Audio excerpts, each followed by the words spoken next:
Hi everyone, simply রান্নাঘর and লাইফস্টাইলের নতুন একটি রেসিপিতে তোমাদের সকলকে স্বাগত।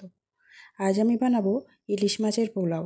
ইলিশ মাছের অনেক রেসিপি হয়, তার মধ্যে একটি জনপ্রিয় রেসিপি হলো ইলিশ মাছের পোলাও। তো আজ আমি ইলিশ মাছের পোলাওটা বানিয়ে তোমাদেরকে দেখাবো খুব সহজভাবে। ইলিশ মাছের পোলাও বানানোর জন্য প্রথমে আমি ইলিশ মাছগুলোকে ভালো করে কেটে ধুয়ে পরিষ্কার করে নেব।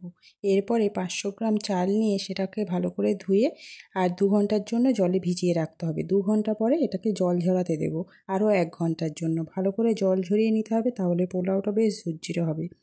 এবার ওভেনে আমি একটি প্যান বসিয়ে দেবো। প্যানটা গরম হলে তাতে দিয়ে দেবো কিছুটা পরিমাণে সাদা তেল। এর মধ্যে দিয়ে দেবো পেঁয়াজ কুচি।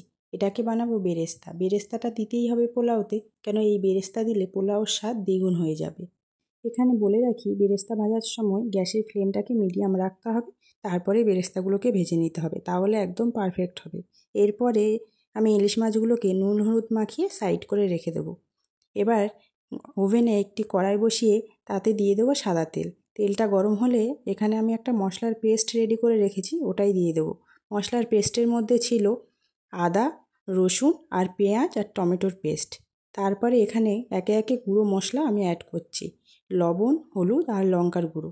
এই মশলাটা দিয়ে ভালো করে মশলাটা কষিয়ে নিয়ে তারপরে এখানে অ্যাড করব ধনে জিরের গুঁড়ো। এইভাবে মিনিট 5 কষিয়ে নিলে তারপরে দেখতে পাবে উপর থেকে মশলার তেল ছেড়ে আসছে, তখনই বুঝতে হবে মশলাটা আমাদের রেডি হয়ে গেছে। এই পর্যায়ে আমি অ্যাড করে দেব কিছুটা পরিমাণে দুধ। দুধটা যখন একটু ফুটে আসবে তখন আমি এখানটায় মাছগুলোকে দিয়ে দেবো। দেখো, দুধটাকে দিয়ে ভালো করে মশলার সঙ্গে মিশিয়ে নিচ্ছি, আর এবারে দিয়ে দেবো মাছগুলোকে। দিয়ে ঢাকা দিয়ে 2 মিনিটের জন্য ফুটতে দেবো। এখানে যদি দুধ দেওয়া হয় তাহলে টেস্টটা ভালো আসে, তাই আমি দুধ দিয়েছি।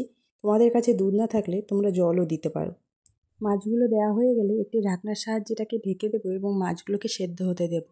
আর মাঝে মধ্যে ঢাকনাটা উল্টে একটু হালকা হাতে নাড়াচাড়া করে নেব। মাছগুলো যাতে ভেঙে না যায় সাবধানে একটু নেড়ে নিতে হবে, আর মাছগুলো সেদ্ধ না হওয়া পর্যন্ত এটাকে ফুটিয়ে নিতে হবে। যখন দেখতে পাবো মাছটা সেদ্ধ হয়ে গেছে ভালোভাবে, তখনই আমি কিন্তু এখান থেকে মাছগুলোকে একটা একটা করে তুলে রেখে দেবো আলাদা করে, আর গ্রেভিটাকে রেখে দেবো সাইড করে। এবার আমি পোলাওটা রান্না করার জন্য গ্যাস ওভেনে নিয়ে নেব একটি মাঝারি সাইজের কড়াই। ভালো করে গরম করে নিতে হবে, তারপরে দিয়ে দেবো কিছুটা পরিমাণে সাদা তেল আর কিছুটা পরিমাণে ঘি। ভালো করে গরম হয়ে গেলে গোটা গরম মশলা ফোড়নে দিয়ে দেবো। গরম মশলাটা নেড়ে চেড়ে তারপরে দিয়ে দেবো জল ঝরানো চালটাকে। এটা ভালো করে মিশিয়ে নিতে হবে, তারপরে দিয়ে দেবো ইলিশ মাছ রান্না করার পরে যে গ্রেভিটা বেশি হয়েছিল সেই গ্রেভিটা। এবার 5 মিনিটের জন্য এটাকে ভালো করে কষিয়ে নিতে হবে। ঝরঝরে পোলাও রান্না করার জন্য সবসময় মনে রাখতে হবে যতটা পরিমাণে চাল নিতে হবে তার ডবল পরিমাণে জল নিতে হবে, আর জলটা সবসময় গরম জল ইউজ করতে হবে। আমি 3 গ্লাস পরিমাণে চাল নিয়েছিলাম, তাই 6 গ্লাস জল পাশের ওভেনে গরম করে গরম জলটা দিয়ে ঢাকনা দিয়ে রেখে দিয়েছি। আর 4-5 মিনিট পর পর হালকা হাতে শুধু নেড়ে দেবো, আবার ঢাকনা দিয়ে রেখে দেবো। আর গ্যাসের ফ্লেমটাকে মিডিয়াম আঁচে রাখতে হবে। দেখতেই পাচ্ছ আমার পোলাওটা প্রায় হয়ে এসেছে, খুব একটা জল নেই। এবার আমি এখানে অ্যাড করে দেবো ইলিশ মাছগুলোকে, আর দিয়ে দেবো ভেজে রাখা বেরেস্তাগুলোকে, আর উপর দিয়ে ছড়িয়ে দেবো ঘি। পরিমাণ মতো ঘি দিয়ে দিতে হবে। আর এখানে আমি চিনি ইউজ করিনি, যেহেতু দুধ ইউজ করেছি, দুধের একটা মিষ্টি ভাব পোলাওতে চলে আসবে। দেখতেই পাচ্ছ খুব সুন্দর কালারও চলে এসেছে। এবার কিন্তু আবার 5 মিনিটের জন্য ঢাকা দিয়ে রেখে দেবো।